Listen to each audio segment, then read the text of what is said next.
I'm Chip Firefox, and I'm here to save the universe.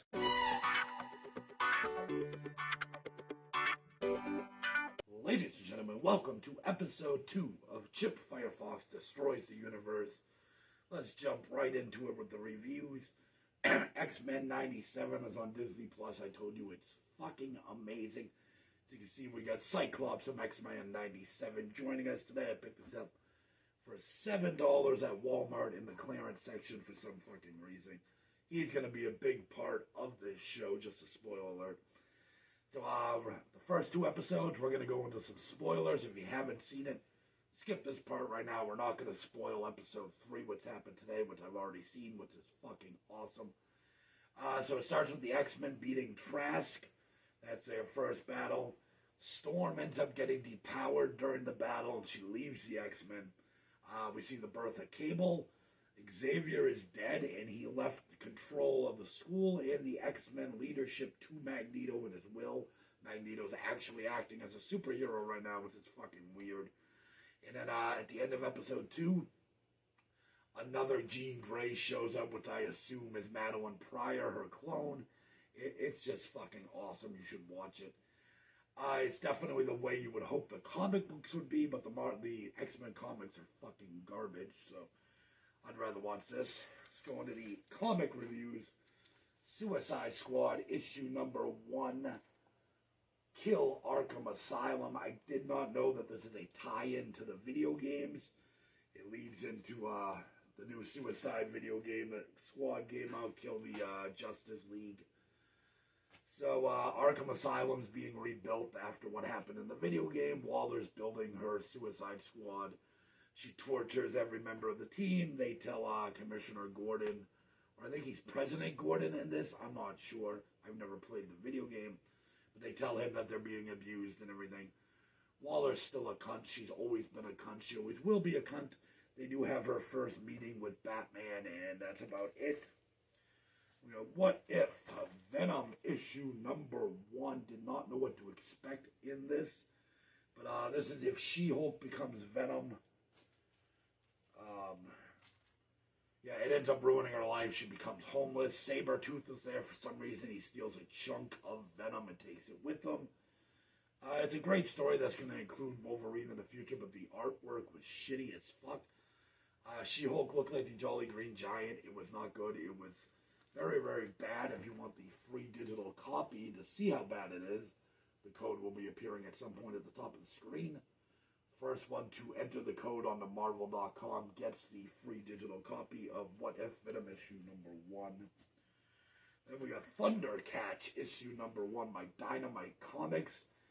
I never watched the Thundercats when I was a kid. I was a little too young for them, but I've heard of them and seen them for years. I figured I'd give it a shot. It's actually very interesting.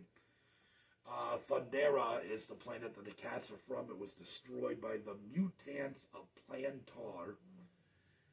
The cats end up moving to Third Earth, but during the decades-long travel, Lion-O's stasis chamber breaks and he ends up aging. So he starts out as a cub when they get on there. When they land, everybody else is the same age. He's now full-grown, and he's actually now the leader of the Thundercats, despite having the mentality of a cub. So that causes the problems. Panthro doesn't think he's fit to lead or to carry the Sword of Omens, which I have right here. This Sword of Omens keychain I got off of Temu.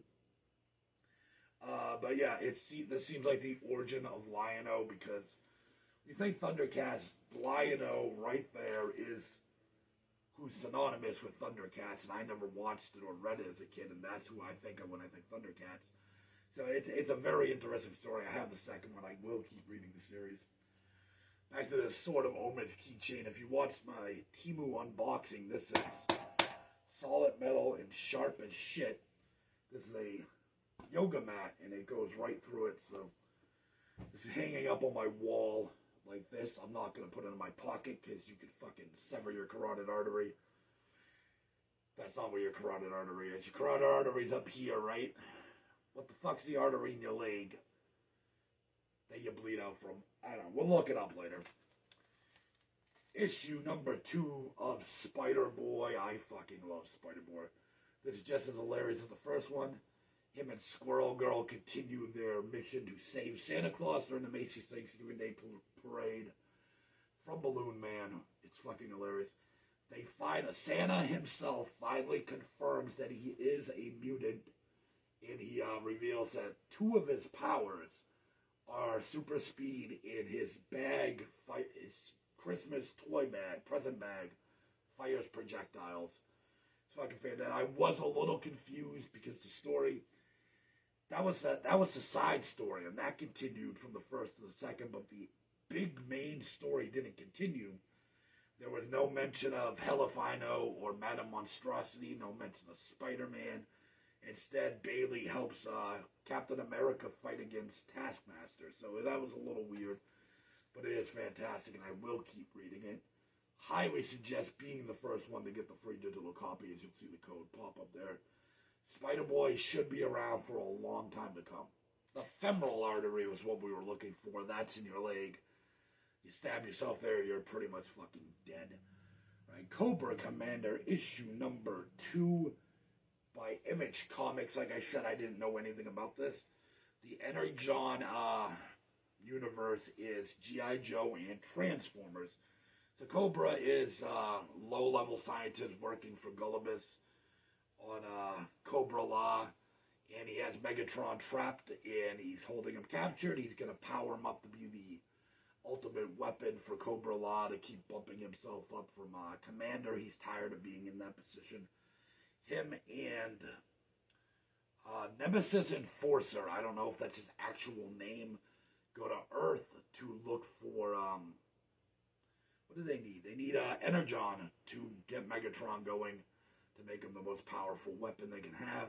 They end up running into a couple of hillbilly hick scumbag serial killers, which makes Cobra Commander the fucking anti-hero in this, which is hilarious. He's also dressed up in like a trench coat a la Spy vs. Spy. He looks fucking hilarious, so highly suggest reading it if you're a big fan of G.I. Joe or Transformers. I'm looking forward to seeing how this turns out.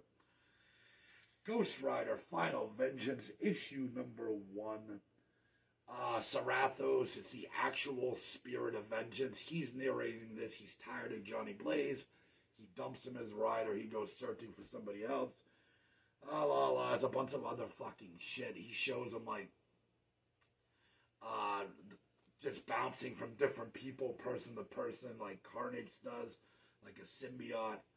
He ends up battling Thor and losing, and some other people. They show a bunch of times that he fucking loses. He ends up picking some lower level fucking Marvel character that I had to look up, that I could honestly give a shit about less. They should have picked Frogman and made him the new Ghost Rider or something like that. This is pure garbage. I will not be continuing it. Free digital code if you want the copy on this, and you see how bad it truly is. I can't even spoil who they made the new Ghost Rider, because I can't remember who it is, because I didn't write it down, and they were so meaningless in the Marvel universe that I don't fucking remember it. We have Secret Wars Battle World issue number 2. Said this is continuing. It's in between stories in the original Battle World from 40 years ago. There's two unseen beings who are running their own experiment, just like the Beyonder did with his Battle World. They said his failed. They got Spider-Man and Human Torch right now on one side fighting Absorbing Man. And who the fuck's the other guy? And Hobgoblin. They're fighting right now in a tag team match. They add 3 more to each side. It gets pretty fucked up. Baron Zemo, the Constrictor, and Electro show up for the villains. None of the people that show up know why they're there or how they got there. The villains actually don't want to fight. They end up getting forced into by the two beings. Spoiler alert, and this was fucking flipped my mind. The villains are actually the heroes in this experiment. They're the ones that are right. Spider-Man and everybody else are wrong. I can't wait to read the rest of it, because they actually hooked me in on the story. Free digital copy if you're the first one to get the code for Marvel Secret Wars Battle World issue 2.